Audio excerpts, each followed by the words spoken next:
दोस्तों नमस्कार। Colonel Ajay, CEO Ajay astro money group first global astro finance digital channel से आपसे मुखातिब होता हूं। आज है 4 दिसंबर सन 2024 बुधवार। दोस्तों आज के एपिसोड में हम चर्चा करेंगे फूड कॉरपोरेशन ऑफ इंडिया ने जो ओपन मार्केट सेल स्कीम गेहूं के तहत गेहूं की टेंडरिंग की है, उसके नियमों से कुछ मिल मालिक नाखुश बताए जा रहे हैं। जानिए एफसीआई की गेहूं की open market sale scheme tender की शर्तों के बारे में।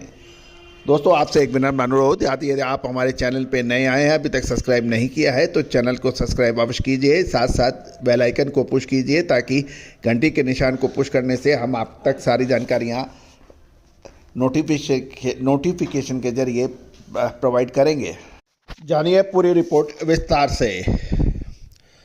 दोस्तों बहुचर्चित और बहुप्रतीक्षित OMS यानी ओपन मार्केट सेल स्कीम गेहूं की टेंडरिंग की काफ़ी हद तक इंतज़ार किया जा रहा था, जो कि अब लागू होगी। लेकिन भारतीय खाद्य निगम के नए नियम लागू होंगे, जिसका उद्देश्य प्रोसेसर्स के पास अतिरिक्त स्टॉक होने पर उन्हें टेंडरिंग प्रोसेस से बाहर रखना है। इससे कुछ मिलर्स को नाराजगी उन्होंने जाहिर की है। गौरतलब है कि एफसीआई ने उत्तर प्रदेश के लिए 14,000 टन, पंजाब के लिए 12,500 टन, पश्चिमी बंगाल के लिए 7,000 टन, असम में 6,500 टन, दिल्ली में 5,500 टन, मध्य प्रदेश में 4,000 टन और तमिलनाडु में 3,000 टन की बोलियां आमंत्रित होगी। जहाँ तक अवेलेबिलिटी ऑफ गेहूं की बात है, इसमें कोई समस्या नहीं है और केवल कीमत है जिस पर मिलर्स को ये तय करना है कि खरीदना है या नहीं। लेकिन ऐसा लगता है कि सरकार उन लोगों को राहत दे रही है जिसके पास प्रसंस्करण की आवश्यकताओं के लिए पहले से ही व्यवस्था नहीं थी। गौरतलब है कि एफसीआई ने से वो उन प्रोसेसर्स को माल मिलेगा यानी टेंडरिंग के अंदर प्रक्रिया में भाग लेने के लिए अधिकृत होंगे, जो जिनके पास अधिकृत स्टॉक लिमिट से कम का माल होगा।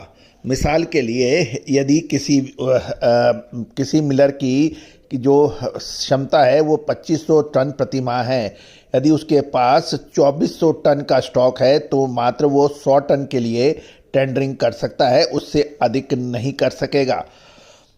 अतः और ये भी ध्यान देने वाली बात है कि सरकार के अनुसार सभी मिलर्स और बड़े स्टॉकिस्टों को गेहूं का स्टॉक पोर्टल पर डिक्लेयर करना आवश्यक होता है।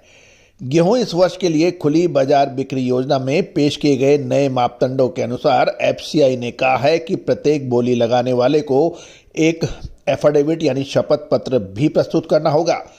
उसके पास उसकी मासिक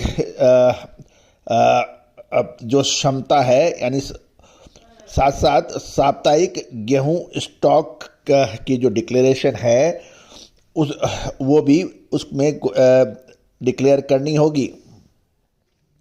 साथ साथ मासिक क्षमता से अधिक स्टॉक वाले मिलर्स को बोली में नहीं भाग लेने दिया जाएगा। गौरतलब है कि सरकारी सूत्रों ने यह कहा है कि चूंकि एफसीआई के पास स्टॉक बहुत बड़ा नहीं है और OMS के कम से कम फरवरी के अंत तक जारी रहने की उम्मीद है, और इसी वजह से ये नियम लागू किए गए हैं ताकि सभी को समान अवसर मिल पाए।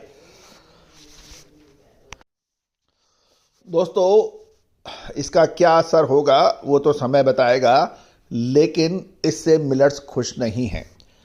लेकिन वो जो मिलर्स जिनके पास स्टॉक की पोजीशन कम है उनके लिए ये वरदान साबित हो सकता है और इससे गेहूं की कीमतों पर लगाम लगने की संभावना प्रबल बन गई है। दोस्तों आपको हमारी सारी जानकारियाँ कैसी लगती हैं कमेंट बॉक्स में अवश्य लिखिए, साथ साथ चैनल को सब्सक्राइब और लाइक करना ना भूलें। All the very best, good luck, happy trading.